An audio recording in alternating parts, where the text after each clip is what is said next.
Hi everybody, this is going to be a real quick video. Just just some information that I came across, and I really think it's worth updating you guys on summer wells. Appreciate everybody tuning in. I'm going back to work. If everything works out tomorrow full force, may not have as much time to invest in doing research and everything. But through some research and contacts that I have made with people involved in this situation, that at this point they're asking me to keep their confidence, and I'm gonna do as I've been asked. But Dawn recently made a post. I will be posting a link to this YouTube video that I'm speaking about in the description. So please go to the description of this video and click the link and watch it for yourself. I do recommend, I'm only posting the link for the video that Dawn posted. Dawn posted part 2 of a 3-part video, and I really recommend you watch all 3 parts. It's 10 years old. Just a little, I'm going to give you a little backstory, and you guys can decide for yourselves. I have questions I'm going to ask. I'm going to go ahead and I'm going to try StreamYard, see if that works, see if we can go live and have a live discussion.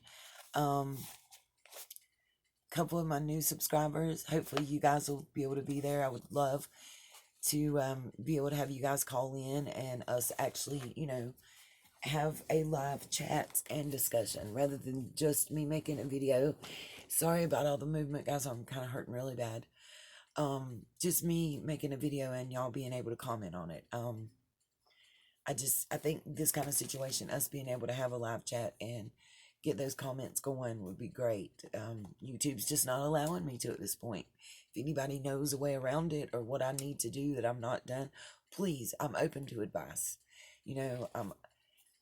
I'm just a regular person like you guys. I work a 9 to 5, and journalism and mass media is something that I studied, since junior high for my old self, and through high school, paper editor and whatnot, and even dabbled in college. But life and circumstances put me where I am, But on to the more important stuff, okay? Don't even mean to smile. This is really heavy, you guys. I debated what to do about this, but you know, I've tried to be factual and keep my opinion out of stuff as much as possible and present the facts to you guys, and then at the end offer my thoughts and my opinions and my questions and present them to you. I respect and am open to everybody's thoughts and opinions. Please know that. And I don't care if you agree with me or not. That's fine, because that's the great thing about this country, this nation, and this platform. We all have a right to feel how we feel and think how we think. And I'm open to other thoughts. I'm open. I haven't made up my mind 100%. Yes, I have some ideas. I have some thoughts of what I think may have happened, but it's not set in concrete or set in stone, and I don't feel there's enough evidence for me to make 100% decision. I I I do feel that players know in this thing know more than they're telling us. I feel some people are withholding information, police included. You know, I'm not sitting here telling you they're the good guys all the time. And guys, I need to be respectful to y'all, and I want us all to be respectful of each other and mindful. Everybody with every opinion and every thought. If you think that Candace and Dawn are the best parents ever, and they're 100% innocent and they're being railroaded, I respect your thoughts and I welcome your thoughts and opinions just as much as if you think they're both guilty. That that's I just won't. I really, it matters to me that we discuss this, and that we keep summer relevant. That's the biggest thing here. We need to keep this 5-year-old child relevant and in the news and on the minds, the hearts, and the tongues of everybody out there, because That's the way we get her brought home. And that's the way we get justice for her. No matter if it's the way we want it or the way we don't want it. I think we can all agree that we want this young lady to come home smiling, happy, and a life ahead of her to live. I think we can all, no matter what we feel and think, I think we can all agree on that. And, like I've said before, uh, I grew up much the same way that she has, playing in the mud, making mud pies, feeding them to my cousin, running barefoot, playing with worms I dug up, and going fishing. I was a tomboy. And I'm not judging based on that at all, at all. Things that throw up red flags for me and are inconsistencies, and when one family member says one thing and one says another, and then the person, H was with them, and then his mom is there, she gives one story, he gives another, Candace gives another, we haven't heard grandma's story. It's that they should all have the same story if they were all there. And I realize, it goes back to an old adage.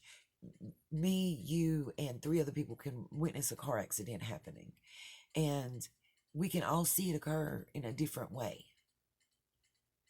We can all say the blue car ran the stoplight and rear-ended the red car. And then the other person over here would be like, oh, well, it was yellow when the blue car went through and they rear-ended the red car. And then the person over here, oh, it was just turning yellow when it hit. But we all agree on one thing. The red car got hit by the blue car. Perspective. I get it. But facts are facts. You get what I'm saying? Like, no matter which way we saw it, the blue car hit the red car from behind. No matter what way they got there, they all went swimming. And I can't fathom that this boy from beginning has said that she went underwater and she didn't, and the mom didn't see it and says it didn't happen, and they were both there. It's just little things, like the shaving of the hair. It may seem insignificant, but for Candace to say, and it may be editing by the news people, I don't know, we are not privy to that information either, but for Candace to say the boys got their heads shaved, she tried to shave her hair, and Candace had shaved her hair, so she tried to shave hers to be like her mom and her brothers, and that's why her head was shaved. And then the dad, before Candace even finishes her statement, Dawn to say, yes, she tried to shave her hair herself, it got out of control, so we just had to shave it off, and Candace shaved her head so Summer wouldn't feel different. That's not what Candace just said while you're sitting there. That's the problem. But anyway, I digress. To this new information. The video is Michael Crow's interrogation. It has parts 1, 2, and 3. And like I said, part 2 is what Don posted the video and comments about on his Facebook. Not sure how he found it. It's a YouTube video. I'm going to post the link in the description. Michael's 14-year-old boy, his sister was found dead in her bedroom doorway. She'd been stabbed to death, 8 stab wounds. At first they thought the father was a suspect. Okay. They ruled him out fairly quickly. They started looking at her brother. There was hair found, from what I surmise. The hair was in her finger, ring on her hand. It never did say that they found who that hair belonged to, by the way. He tells the police that I think it was 4:30 in the morning that he went to the bathroom. He walked right by her doorway twice and didn't see her laying there in a pool of blood or the blood down the hallway. Which is possible. I mean, if he didn't turn on lights, I don't know. If he didn't trip on it, he's half asleep, going to the bathroom, I mean, he's a teenager. What are we paying at 14? I don't know what I was paying attention to and what I would have seen or not seen. That being said, anyway, um, Chris from the interview room is one of like, I think 3 or 4 detectives. Chris is not interviewed in this video, and I want to say it's either Court TV or the History Channel that originally did this, because it is a produced documentary style show. He is one of the detectives questioning the 14-year-old boy. This occurred 10 years ago. Chris is the detective they bring in to, I guess, kind of be the buddy to this young boy at 14.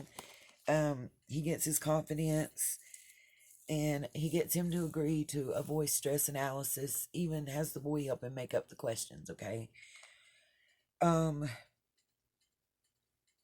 One thing that I took away from part 2 that Don had marked on his Facebook, which is what's, I guess, I say watch all 3 parts so you understand the full scope of the story, but part 2, concentrate on that, because that's what Don posted, so whatever he's getting at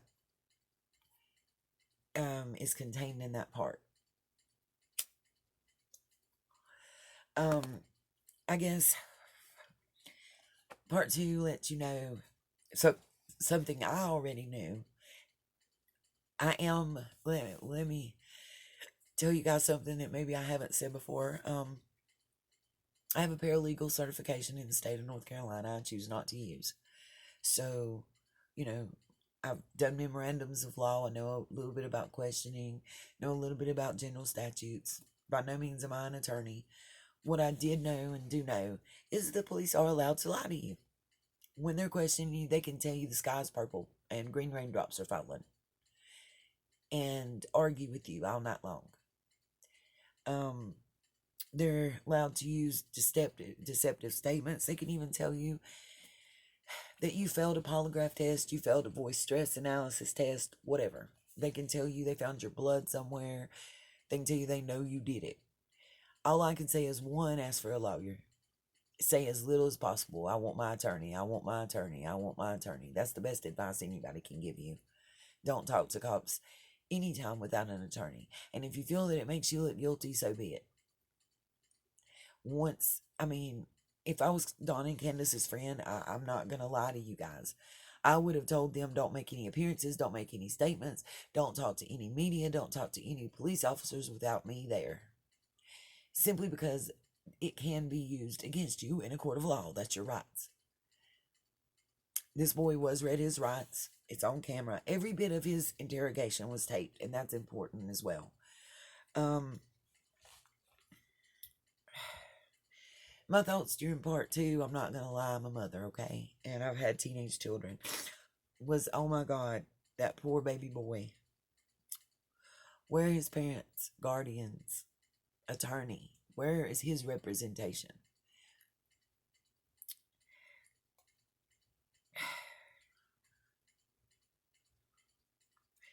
The narrator says that the next step after questioning and lying to the individual is to convince them that their situation is hopeless. That's why they keep leaving him alone.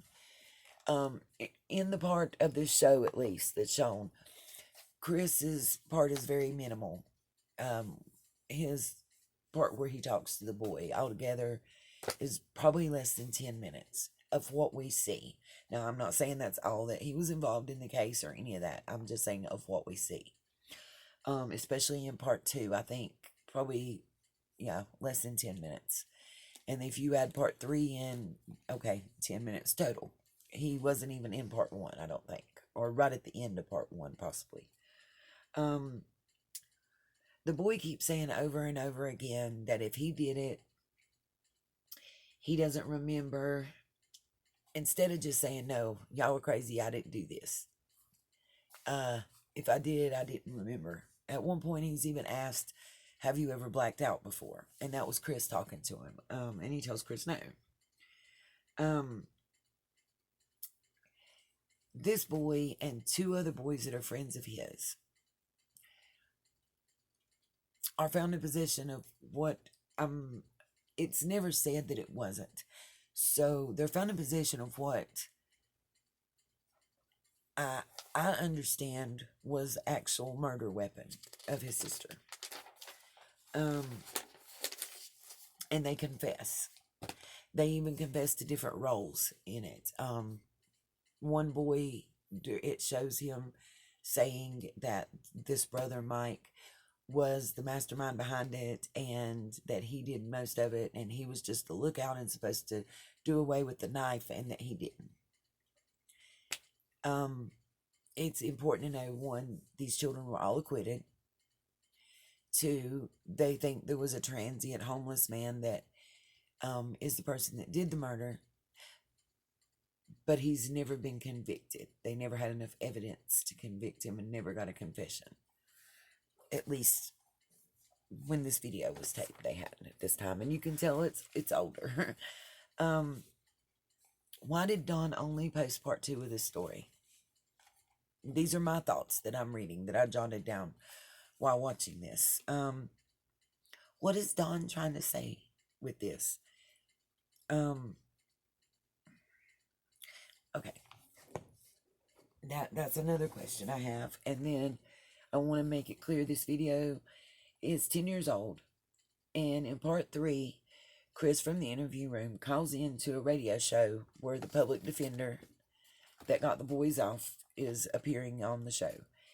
And he calls in to defend himself and say anything and everything that he said and did with this young man was videotaped. That he's not going to break the law and do something wrong and commit a crime on videotape. That would be dumb, basically, and defends himself and his thought process and why he did what he did. They really don't give any details as to why that the other man didn't get convicted. They do tell the transient's record afterwards, since then and before, during this show. Okay, now, that's the facts. My question is several things. Number one, you're not I don't give a shit what you've told me, that you've got my kid in protective custody. If I'm not under CPS domain and I know that I've not committed a crime and my other child has just been murdered, you're not going to have my son in no protective custody for no couple days. There again, that's where a lawyer comes in. I don't understand the whole entire time watching this. My whole question is, where was this family's attorney? Where was their legal advice? Why did they not seek out any advice? And why were they not actively searching for where their child was? What do you mean he's in protective custody? What do you mean? What do you mean? They were telling him he's in protective custody and had him at the police station question him. That shit wouldn't have happened. Excuse my language, Lord. That would not have happened. There's no way. I'm not sitting still for that for an instant. And please tell me if you guys would have acted or reacted any differently than I'm saying that I would have as a parent. Yeah, I know we believe the police is a good guy, whatever, blase, blase. Okay, you can say that all day long, people. But at the end of the day, I've just lost one of my children. The thing I'm going to want to do as a mother is pull the other one closer to me. Period. Now, rant over there. What is Dawn trying to say? Is this Dawn's way of saying that Chris is not the upstanding citizen and the smart detective we think he is? Because if that's his angle, let me say this. Chris has numerous times said that he is not the police. He is not the detective. He's not the interrogator in this situation. That he works for the Cold Case Foundation.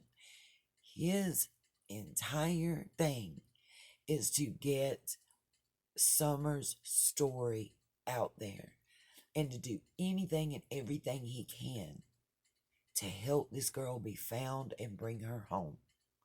Period. He's not Dawn's friend. He's not Candace's friend. He's not trying to convict them or prove their innocence. That's not his job here. His job here is to report the facts and to get interviews. He's a journalist. That's what his job is here, the same as any other YouTuber. Our job is not to be the subject's friend. It's to get the facts, and then if we want to and choose to give our opinions. That's it. That's it, folks. Or is Don trying to set up a defense to say, if I did it, I don't remember, like the boy did? I mean, what is his point? If you get it, please tell me. I know he's angry at Chris, so I'm guessing that it's a way for him to say, hey, he's not any better than me. See, that's your problem, Don. You're thinking that people are going around thinking they're better than you. I don't think that way. Most people don't think that way. I don't think I'm better than you. I don't think I'm worse than you. I don't think anything. I've said all along, and I'm going to say this again. I said in the last video I was going to give my hypothesis and what I think occurred. The why is the big thing. But, buddy, if you watch part 1 of this, you're going to see the why that I have thought. And that's why I feel like I kind of got to tell you. My thought process is one of two things. I think that someone parked where Don came out on that road from the dog trail, from the house to the road that leads to their driveway, where he came out. There, it looks like there's a little pull-off. You could even see where there's a little pull-off, like somebody's pulled off the side of the road to park. I think somebody parked there. I think somebody got out and they walked up that dog trail.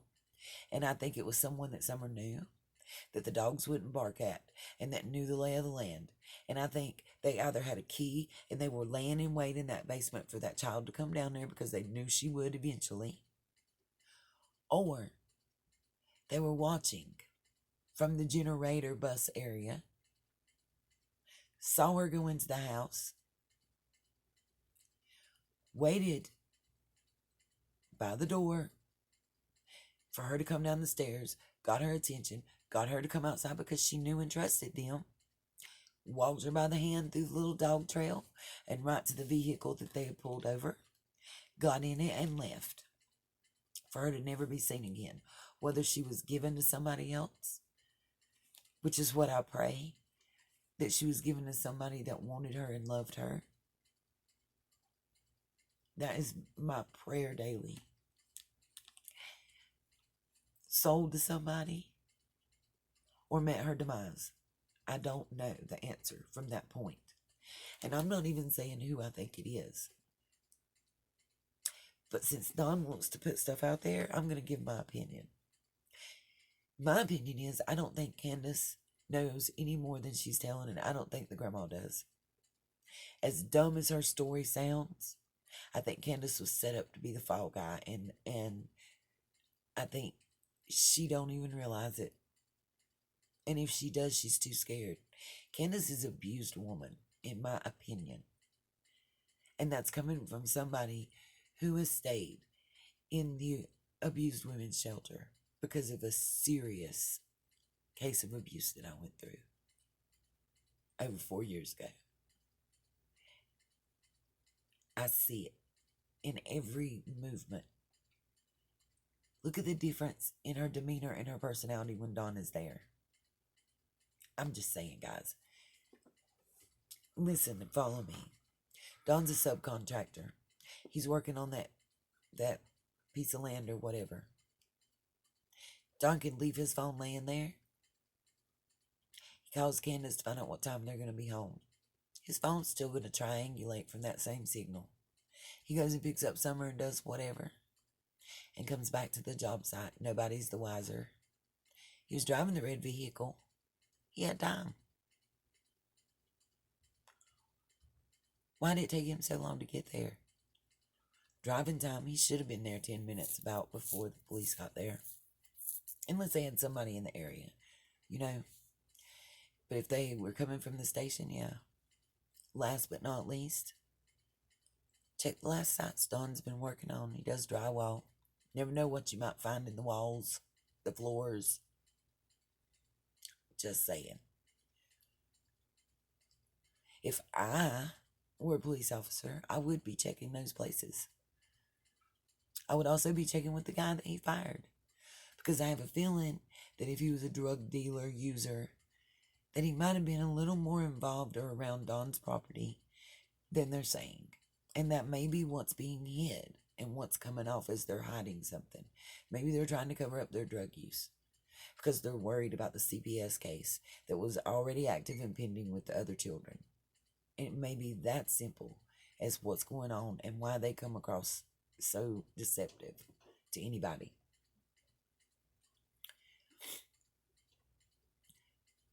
But guys, please comment and let me know what you think. I do feel like if Dawn did do something, it was because Summer was supposed to start school. And 7 hours alone with somebody, nefarious acts may come out. And I don't even mean SA. I'm talking about abuse against children, physical, mental, verbal abuse against Candace, the boys, Summer, the dog, the cat, whatever. I'm just saying. That's my thoughts. But I'm also saying, it could have been the guy Dawn fired. Could have been a family friend. I mean, hell, H and his mom probably been up there many a times and probably knew those trails too. I'm not ruling any of that out at all. And honey, their stories stink to high heaven. Please believe it. I'm saying there's not enough evidence to know. There's just things that still have to be checked. And I believe that's why the 911 calls haven't been released, the timeline hasn't been released, and the police are being so closed mouth on this situation. It's for Summer's best interest. My question to you is, what is Don trying to tell us with this video? And if you have access to his post, please read some of them because they're sounding a little more out there and out there. I'm actually kind of worried for this man's sanity. And why, another late breaking update, why was this prayer vigil the very first one that Dawn has ever attended? All of a sudden. And makes the comment that they're going at 7 p.m. tonight, they were going to meet with some private investigators. Yay. Yes. Please meet with private investigators, because I'm telling you, it's right now, I'm like a 50-50 toss-up, honestly. That trail could be navigated, and especially if it's somebody that Summer trusted. I think the puppy went with Summer. That's why I keep asking, where was her puppy, Lucky, or Yucky, as she said? Where's the dog at? It's been mentioned one time by Don, once, and he never said where the dog is now. Where's the dog, Don? Where's the dog, Candace? Where's Summer's puppy?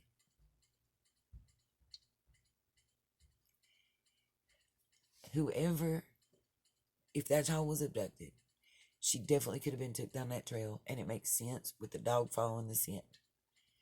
Whoever did it knew your property well, knew what time y'all were going to be home, knew that Summer often played down and stayed down in that downstairs area, and was commonplace enough at your home that not one single dog barked or whinnied or made a noise at all to alert that someone was around. And knew Summer well enough, I believe, that she came out that door willingly and walked down that trail willingly into the vehicle that took her away.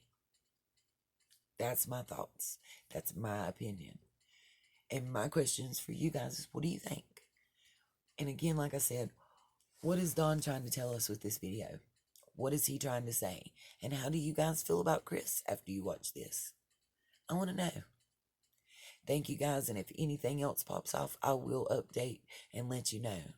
Otherwise, y'all have a great evening. Thank you.